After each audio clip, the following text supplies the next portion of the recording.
এরকম একটা মানুষও কি আপনার সাথে কবরে যাবে? তাহলে এই বোকা মানুষ কেন বোঝে না যে আপনার কবরে আপনাকেই যেতে হবে? তাহলে আপনি কি কারণে, অন্যের কারণে নিজের পরকাল নষ্ট করছেন? অন্যের সুখের জন্য আপনি আপনার পরকাল নষ্ট করছেন। আর আমাদের তো ভাই কবরে সবাই সাথে যাবে না, গার্লফ্রেন্ড যাবে না, বাপ মা ভাই বোন সবাই যাবে না। আমাদের মধ্যে এমন কেউ নাই, শোনেন, আমাদের মধ্যে এমন কেউ নাই আলেম জালেম মুফতি মুহাদ্দেস রাজনৈতিক নেতা পলিটিশিয়ান বিরোধী দল জাতি তারপরে যে সরকার দল যে আছে না কেন, কবরের শাস্তি ফেস করবে না এমন একটা মানুষ নাই, কেউ নাই পৃথিবীতে।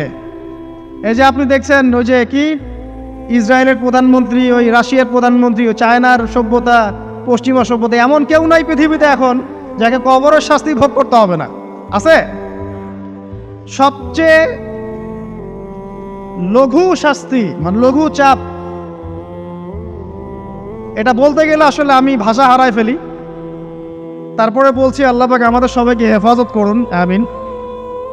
একজন সাহাবীর নাম সাদ বিন মুয়াজ। কি নাম? নবী করিম সাল্লাল্লাহু আলাইহি ওয়াসাল্লামের সাথে একদম ডান হাত হয়ে যুদ্ধ করেছেন দীর্ঘদিন। বদর তিনি বীর সেনা, উহুদের বীর সেনা, ঠিক আছে। খন্দকের যুদ্ধেও বীর বিক্রমে যুদ্ধ করেছেন। তিনি আনসার সাহাবী, একদম মদিনার নেতা সাহাবী। সব সাহাবী কিন্তু একরকম নন, কেউ ছিলেন নেতৃস্থানীয় সাহাবী, তিনি ছিলেন একজন নেতৃস্থানীয় সাহাবী, ঠিক আছে। সাদ বিন মুয়াজ, নবী করিম সাল্লাল্লাহু আলাইহি ওয়াসাল্লাম এত ভালোবাসতেন তাকে, এত ভালোবাসতেন যে তাকে নিজের মনে করতেন যে সাদ বিন মুয়াজ আনসাররা আমার নিজের। চারটাখানি কথা। এই সাহাবীর খন্দকের যুদ্ধে এই যে হাতের এই দিকে, সম্ভবত হাতের এই রগের মধ্যে একটা তীর এসে লাগে এখানে, এবং তীরটা তিনি বের করতে গিয়ে রক্তটা ছিঁড়ে যায়। এরপর ফিনকি দিয়ে রক্ত বের হওয়া শুরু হয়। চিকিৎসা করে করে রক্ত বন্ধ করা যায় নাই, এবং এই রক্তের প্রবাহিত রক্তেই আল্লাহর ইচ্ছায় তিনি শাহাদাত বরণ করেন, তিনি ইন্তেকাল করেন। নবী করিম সাল্লাল্লাহু আলাইহি ওয়াসাল্লাম প্রচণ্ড ব্যথিত হন, মানে মনটা তার খুব নরম হয়ে যায় সাদ বিন মুয়াজ রাদিয়াল্লাহু আনহুর জন্য। তো এই সাহাবীর যখন জানাজার নামাজ পড়ানো হচ্ছে, নবীজি বলছেন 70,000 ফেরেশতা তার নামাজে অংশ নিয়েছে। আর এই সাহাবীকে যখন কবরে শোয়ানো হয়েছে, নবী করিম সাল্লাল্লাহু আলাইহি ওয়াসাল্লাম পরে জানিয়েছেন কবরের যে মৃদু চাপ, সাদ বিন মুয়াজ রাদিয়াল্লাহু আনহুর কবরেও সেই মৃদু চাপ দেয়া হয়েছে। আমি কি বুঝাতে পারলাম ভাই? আমাদের কোনো দাম আছে এখনকার পলিটিশিয়ানদের কোনো দাম আছে? এখনকার সমাজ নেতার কোনো দাম আছে? এখনকার সুদখোরদের কোনো দাম আছে? এই ঘুষখোর দুর্নীতিবাজদের কোনো দাম আছে? আমরা যারা কাঠমোল্লা হয়ে আছি আমাদের কোনো দাম আছে? সাদ বিন মুয়াজ রাদিয়াল্লাহু আনহু যদি কবরের শাস্তি তাকে না ছাড়ে, প্রশ্ন উত্তর পর্ব তাকে না ছাড়ে, আমরা পার পাবো?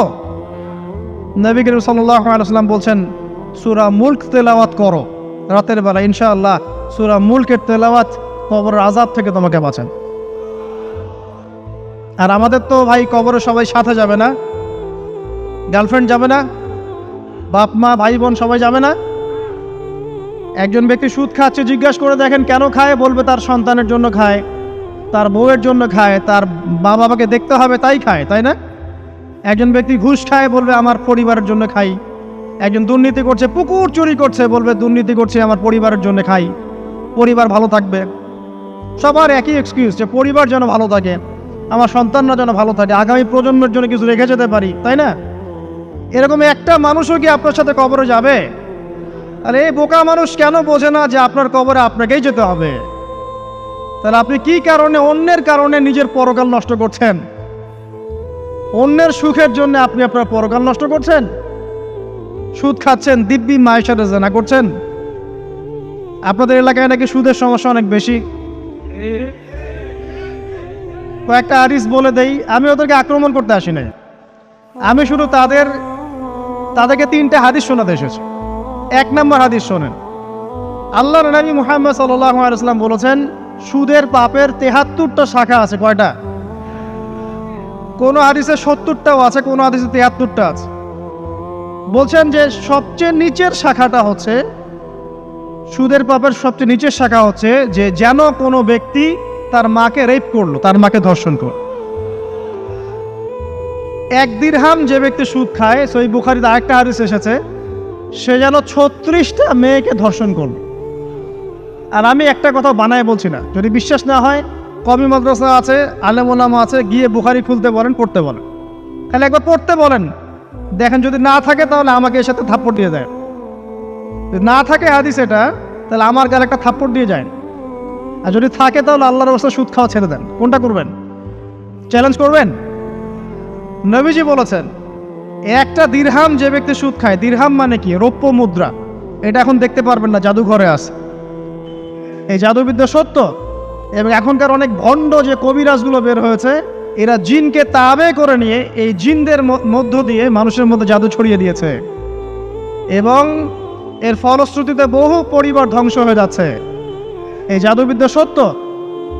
আরও একটা জিনিস সত্য, নবী সাল্লাল্লাহু আলাইহি ওয়াসাল্লাম বলেছেন, ইন্না আইনাল হক, চোখের নজর সত্য। নবী করিম সাল্লাল্লাহু আলাইহি ওয়াসাল্লাম বলেছেন চোখের বদনজর সত্য। এই যে আমরা বলি ফেসবুকে এত বেশি ছবি দিয়েন না, ভাই ছবি তুলেন না, ছবি তুলেন না, বারবার যে বলি নিষেধ করি, কারণ কি জানেন? একটাই কারণ, বিকজ চোখ লাগাটা সত্য। মানুষের চোখ লাগে, এই কথা শুনলে অনেক মজুমদাররা হাসবে, হাসবে না? কথা বুঝতে পারেন নাই? কিন্তু এটা সত্য, কারণ নবী করিম সাল্লাল্লাহু আলাইহি ওয়াসাল্লাম যা বলেছেন, সাদাকাল্লাহু ওয়া সাদাকা রাসূলুহুল কারীম। নবী যা বলেছেন, আল্লাহ যা বলেছেন, চিরায়ত সত্য। এর বাইরে কোনো সত্য আছে? আচ্ছা দেখেন, আমি বললাম যে জাদুবিদ্যা সত্য। এই জাদুবিদ্যার চর্চা মানুষ করে, এখনও করে, এবং এই জাদু দিয়ে মানুষের ক্ষতি করার জন্য জিনের প্রয়োজন হয়, দুষ্ট জিন। এই জিনগুলোকে মানুষ তাবে করে মানুষের ক্ষতি করার চেষ্টা করে। দেখবেন এখন গ্রামে গঞ্জে শহরে সব জায়গায় ছড়িয়ে পড়েছে না? দেখবেন, খুব সতর্ক থাকবেন। আমি পরে সলিউশন বলছি আপনাদেরকে। আরেকটা বলেছি, নবী সাল্লাল্লাহু আলাইহি ওয়াসাল্লাম বলেছেন চোখের বদনজর এমন সত্য যে একটা উটকে এই রান্নার ডেকচির মধ্যে ঢুকাই ফেলতে পারে। একটা উট খুব সুন্দর, ভালো, আপনি দেখছেন, মাশাআল্লাহ বলেন নাই, নজর লেগেছে, উটটা মারা গেছে, দেন তারপর তাকে জবাই করে খেয়ে ফেলতে হয়েছে। একজন সাহাবী গোসল করছিলেন, গোসল, এটা হাদিস সহিহ। এই যে আলেম ওলামা যারা আছেন তারা জানেন যে এই হাদিস সহিহ। একজন সাহাবী গোসল করছেন, তার গায়ের চামড়াটা খুব সুন্দর ছিল, একদম স্কিনটা অনেক সুন্দর, থাকে না এমন কিছু মানুষ? আচ্ছা, এখন আরেকজন সাহাবী এই গোসল দেখছেন দূর থেকে, দেখে বলছেন যে কি চমৎকার তার শরীরের রংটা, যেন কুমারী নারীর মতো, অনেকটা এমন একটা কথা তিনি বলেছিলেন। সাথে সাথে এই সাহাবী অজ্ঞান হয়ে পড়ে গেছে। কোন সাহাবী? যিনি গোসল করছিলেন। এখন এটার আপনি কোনো ব্যাখ্যা দিতে পারবেন না তো, এখানে কোনো সায়েন্স দিয়ে বা মেডিকেল সায়েন্স দিয়ে আপনি কোনো ব্যাখ্যা করতে পারবেন না। একটা ব্যাখ্যা দিতে পারেন, কিন্তু কেন সেটা হলো সেটা আপনি অ্যান্সার খুঁজে পাবেন না। তো নবী সাল্লাল্লাহু আলাইহি ওয়াসাল্লামের কাছে নিয়ে যাওয়া হলো তাকে। তিনি বললেন যে এই ব্যক্তির ব্যাপারে কি কেউ ভালো মন্দ কিছু বলেছিল? তখন একজন সাহাবী বলেন, হ্যাঁ, অমুকে বলেছে এর স্কিনটা অনেক সুন্দর। তো ওকে ডেকে নিয়ে আসুন। ওকে ডেকে আনা হলো। ডেকে আনার পর নবীজি তাকে অনেক শাসালেন, তোমরা তোমাদের ভাইদেরকে কি মেরে ফেলতে চাও? তখন এই সাহাবী তো অবাক, আমি আবার কখন মারতে চাইলাম ইয়া রাসূলুল্লাহ? আমি তো মারতে চাই নাই, আমি তো খালি বলেছি যে তার গায়ের রংটা অনেক সুন্দর। তখন তিনি বললেন, কেন তুমি সুবহানাল্লাহ বললে না? কেন তুমি মাশাআল্লাহ বললে না? যখন মাশাআল্লাহ বলবেন, সুবহানাল্লাহ বলবেন, নজরটা লাগবে না। আর যখন আপনি মাশাআল্লাহ বলবেন না, সুবহানাল্লাহ বলবেন না, দেখবেন নজর লেগে গেছে। আপনি বিশ্বাস করেন ব্যবসা খুব ভালো চলছে, মানুষ বলল যে বাহ, তোর তো ব্যবসা হেভি, লালে লাল শাহজালাল, ঠিক আছে, দেখবেন আপনার কেনা বেচা বন্ধ হয়ে গেছে। এরকম হবে, আমার কথাটা বিশ্বাস করেন।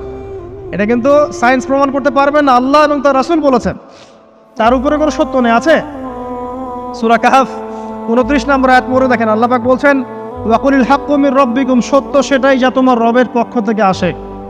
ফামান শাআ ফালইউমিন, যার ইচ্ছা হয় বিশ্বাস করুক, ওয়ামান শাআ ফালইয়াকফুর, যার ইচ্ছা হয় সে অস্বীকার করুক। এই কারণে আমরা বলি ফেসবুকে এত বেশি ছবি দেওয়া, এই আই ওয়াশ করা, এই যে শো ডাউন করা, হ্যাঁ, ইসলামের কিছু কাজ করলেন একদম মানুষকে না দেখাইতে পারলে ঘুম হচ্ছে না, এগুলো বন্ধ করেন, এগুলো বন্ধ করে দেন আল্লাহর ওয়াস্তে। অফলাইনে কাজ করেন, নিজেকে গোপন করার চেষ্টা করেন। যত বেশি মানুষের কাছে নিজেকে এক্সপোজ করবেন, কাজের বরকত কমে যাবে, কাজের বরকত কমে যাবে, চোখ লাগবে, নজর লাগবে। এবং চোখ লাগা বদ নজরে বহু আলেম আস্তে আস্তে মাঠ থেকে মাইনাস হয়ে গেছে না? যায় নাই? এখন কি আলেমদের সংখ্যা বেশি না কম? যত দিন যাবে আলেমের সংখ্যা আরও কমে যাবে। নবীজি বলেছেন আলেমদের সংখ্যা কমতে থাকবে, মানুষ জাহেলদেরকে আলেম বানিয়ে নেবে। তো প্রিয় ভাইরা, জাদুবিদ্যা সত্য, চোখের বদনজর সত্য, রাতের এই অনিষ্টগুলো সত্য, রাতের বেলা অনেক ক্ষতি আছে। এই জন্য নবীজি বলছেন বাচ্চাদেরকে বাইরে বের করো না, এবং তোমরাও রাত যখন গভীর হবে তখন এদিক ওদিক ঘোরাফেরা করো না। দেখবেন রাত যত গভীর হয় আমাদের শহরগুলো তত জীবিত হয়, তাই না? তাই না? রাত যত গভীর হচ্ছে শহর তত জীবিত হয়। চায়ের দোকানে আড্ডা বেশি, ওই সিনেমা দেখছে, টিভি দেখছে, ক্যারাম খেলছে, লুডো খেলছে। ঘুম নাই। ঘুম কখন? ফজরের আগে আগে। ফজরের নামাজ কিন্তু নাই, ফজরের ঠিক আগে আগে আবার ওই যে জোহরের নামাজের সঙ্গে উঠতেছে। এখন আমাকে বলেন, এরকম জেনারেশনকে দিয়ে কি আসলে ইসলামের কোনো খেদমত হবে? আচ্ছা, নবীজি রাতের বেলা আর্লি ঘুমাতেন। আল্লাহ পাক আমাদের সবাইকে তাড়াতাড়ি ঘুমানোর তৌফিক দান করুন। হ্যাঁ, আপনি ইলম চর্চা করলে রাত জেগে থাকতে পারেন, আপনি যদি জ্ঞান চর্চা করেন রাত জাগতে পারেন, আপনি কোনো গবেষণা করছেন, নামাজ পড়ছেন বা কোরআন হিফজ করছেন, আপনি রাতের আর্লি উঠবেন, এটা আলাদা বিষয়। কিন্তু কমনভাবে আমাদের এই যে ফেসবুক, ইউটিউবিং ইত্যাদিতে আমরা লিপ্ত থাকি, সারা রাতটা কাটাই আড্ডাবাজি করে, এগুলো বন্ধ করতে হবে। এগুলো বন্ধ না করলে ফিজিক্যালি আমরা সুস্বাস্থ্যের অধিকারী হতে পারবো না। সারা দিনটা আমাদের একটা অলসতার ভাবে যাবে, এবং দিনের বেলা কাজগুলো ব্যাহত হবে। এতে করে আমাদের উম্মার এই পুরো বড় যে তরুণ প্রজন্ম আছে, এদেরকে আপনি সম্পদে পরিণত করতে পারবেন না। তাই এই সিস্টেমটা চেঞ্জ করা দরকার। নবীজি রাতের বেলা এই সূরা বাকারার শেষে 3টা আয়াত তেলাওয়াত করতেন। আমরা করবো ইনশাআল্লাহ। ইনশাআল্লাহ। আরেকটা আমল বলে দেই, নবী করিম সাল্লাল্লাহু আলাইহি ওয়াসাল্লাম রাতের বেলা সূরা মুলক তেলাওয়াত করতেন। কোন সূরা? এটা কোন সূরা? তাবারাকাল্লাযী বিয়াদিহিল মুলক। কয়টা আয়াত আছে? 30টা আয়াত আছে। নবীজি বলেছেন সাল্লাল্লাহু আলাইহি ওয়াসাল্লাম যে এই সূরা আপনাকে কবরের আযাব থেকে বাঁচাবে। ইনশাআল্লাহ। কবরের আযাব থেকে তো ভাই বাঁচা খুব সহজ নাকি? আমাদের মধ্যে এমন কেউ নাই, শোনেন, আমাদের মধ্যে এমন কেউ নাই, আলেম জালেম, মুফতি মুহাদ্দিস, রাজনৈতিক নেতা, পলিটিশিয়ান, বিরোধী দল, জাতি, তারপরে যে সরকার দল, যে আছে না কেন, কবরের শাস্তি ফেস করবে না এমন একটা মানুষ নাই, কেউ নাই পৃথিবীতে। এই যে আপনি দেখছেন ওই যে কি ইসরায়েলের প্রধানমন্ত্রী, ওই রাশিয়ার প্রধানমন্ত্রী, ওই চায়নার সভ্যতা, পশ্চিমা সভ্যতা, এমন কেউ নাই পৃথিবীতে এখন যাকে কবরের শাস্তি ভোগ করতে হবে না। আছে? সবচেয়ে লঘু শাস্তি, লঘু চাপ, এটা বলতে গেলে আসলে আমি ভাষা হারায় ফেলি। তারপরে বলছি আল্লাহ পাক আমাদের সবাইকে হেফাজত করুন, আমিন। একজন সাহাবীর নাম সাদ বিন মুয়াজ। কি নাম? নবী করিম সাল্লাল্লাহু আলাইহি ওয়াসাল্লামের সাথে একদম ডান হাত হয়ে যুদ্ধ করেছেন দীর্ঘদিন। বদর তিনি বীর সেনা, উহুদের বীর সেনা, ঠিক আছে। খন্দকের যুদ্ধেও বীর বিক্রমে যুদ্ধ করেছেন। তিনি আনসার সাহাবী, একদম মদিনার নেতা সাহাবী। সব সাহাবী কিন্তু একরকম নন। কেউ ছিলেন নেতৃস্থানীয় সাহাবী, তিনি ছিলেন একজন নেতৃস্থানীয় সাহাবী, ঠিক আছে। সাদ বিন মুয়াজ, নবী করিম সাল্লাল্লাহু আলাইহি ওয়াসাল্লাম এত ভালোবাসতেন তাকে, এত ভালোবাসতেন যে তাকে নিজের মনে করতেন, যে সাদ বিন মুয়াজ আনসাররা আমার নিজের। চারটাখানি কথা। এই সাহাবীর খন্দকের যুদ্ধে এই যে হাতের এই দিকে, সম্ভবত হাতের এই রগের মধ্যে একটা তীর এসে লাগে এখানে, এবং তীরটা তিনি বের করতে গিয়ে রক্তটা ছিঁড়ে যায়। এরপর ফিনকি দিয়ে রক্ত বের হওয়া শুরু হয়। চিকিৎসা করে করে রক্ত বন্ধ করা যায় নাই, এবং এই রক্তের প্রবাহিত রক্তেই আল্লাহর ইচ্ছায় তিনি শাহাদাত বরণ করেন, তিনি ইন্তেকাল করেন। নবী করিম সাল্লাল্লাহু আলাইহি ওয়াসাল্লাম প্রচণ্ড ব্যথিত হন, মনটা তার খুব নরম হয়ে যায় সাদ বিন মুয়াজ রাদিয়াল্লাহু আনহুর জন্য। তো এই সাহাবীর যখন জানাজার নামাজ পড়ানো হচ্ছে, নবীজি বলছেন 70,000 ফেরেশতা তার নামাজে অংশ নিয়েছে। আর এই সাহাবীকে যখন কবরে শোয়ানো হয়েছে, নবী করিম সাল্লাল্লাহু আলাইহি ওয়াসাল্লাম পরে জানিয়েছেন কবরের যে মৃদু চাপ, সাদ বিন মুয়াজ রাদিয়াল্লাহু আনহুর কবরেও সেই মৃদু চাপ দেওয়া হয়েছে। আমি কি বুঝাতে পারলাম ভাই? আমাদের কোনো দাম আছে এখনকার পলিটিশিয়ানদের কোনো দাম আছে? এখনকার সমাজ নেতার কোনো দাম আছে? এখনকার সুদখোরদের কোনো দাম আছে? এই ঘুষখোর দুর্নীতিবাজদের কোনো দাম আছে? আমরা যারা কাঠমোল্লা হয়ে আছি, আমাদের কোনো দাম আছে? সাদ বিন মুআজ রাদিয়াল্লাহু আনহু যদি কবরের শাস্তি তাকে না ছাড়ে, প্রশ্ন উত্তর পর্ব তাকে না ছাড়ে, আমরা পার পাবো? নবী করিম সাল্লাল্লাহু আলাইহি ওয়াসাল্লাম বলছেন, সূরা মুলক তেলাওয়াত করো রাতের বেলা, ইনশাআল্লাহ সূরা মুলকের তেলাওয়াত কবরের আযাব থেকে তোমাকে বাঁচাবে। আর আমাদের তো ভাই কবরে সবাই সাথে যাবে না, গার্লফ্রেন্ড যাবে না, বাপ মা ভাই বোন সবাই যাবে না। একজন ব্যক্তি সুদ খাচ্ছে, জিজ্ঞাসা করে দেখেন কেন খায়, বলবে তার সন্তানের জন্য খায়, তার বউয়ের জন্য খায়, তার মা বাবাকে দেখতে হবে তাই খায়, তাই না? একজন ব্যক্তি ঘুষ খায়, বলবে আমার পরিবারের জন্য খাই। একজন দুর্নীতি করছে, পুকুর চুরি করছে, বলবে দুর্নীতি করছে আমার পরিবারের জন্য খাই, পরিবার ভালো থাকবে।